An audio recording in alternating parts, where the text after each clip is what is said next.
ایک بھائی کا سوال ہے، کیا عورت شوہر کی اجازت کے بغیر اپنی جاب کمائے ہوئے پیسوں سے کسی کو دے سکتی ہے؟ مثلاً کہ بہن، بھائی، ماں باپ۔ جو عورت پیسہ کماتی ہے یا اس کو اپنے ماں باپ کی طرف سے ملا ہے یا کسی طرف سے تحفہ تحائف اس کے پاس آیا ہے، یعنی اس کے پاس کچھ نقدی ہے، چاہے تو اس نے اپنے ہاتھ سے کمائی ہے یا اس کو تحفہ ملا ہے یا وراثت میں ملا ہے، تینوں کا ایک ہی حکم ہے۔ وہ بغیر خاوند کی اجازت کے وہ کسی کو بھی دے سکتی ہے، چاہے تو اس کو صدقہ کر لے، چاہے تو خود استعمال کرے، چاہے تو کسی کو گفٹ دے دے، تحفہ دے دے،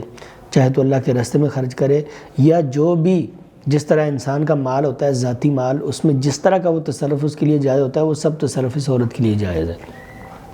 اور اگر وہ اپنے خاوند سے مشورہ کرتی ہے تو اور اچھی بات ہے، نہیں کرتی تو وہ اس مشورے میں شریعت کی نظر میں اپنے شوہر کی محتاج نہیں ہے بلکہ خود مختار ہے، وہ اس پیسے کو جہاں چاہے خرچ کر سکتی ہے۔ لیکن ایک بات یاد رکھیں، یہ جو پیسہ وہ کما رہی ہے، سوال میں کہا گیا کہ وہ نوکری کرتی ہے، یہ نوکری کرنے کے لیے اس کو اپنے خاوند کی اجازت ضروری ہے۔ وہ جو پیسہ اس کے پاس آتا ہے وہ ضروری نہیں ہے کہ اپنی خاوند کی اجازت سے وہ کسی کو دے، لیکن وہ جو اس نے پیشہ اپنایا ہے، وہ جو اس نے ایک سلسلہ شروع کیا ہے نوکری کا، اس نوکری کے سلسلے کے لیے خاوند کی اجازت لازمی اور ضروری ہے۔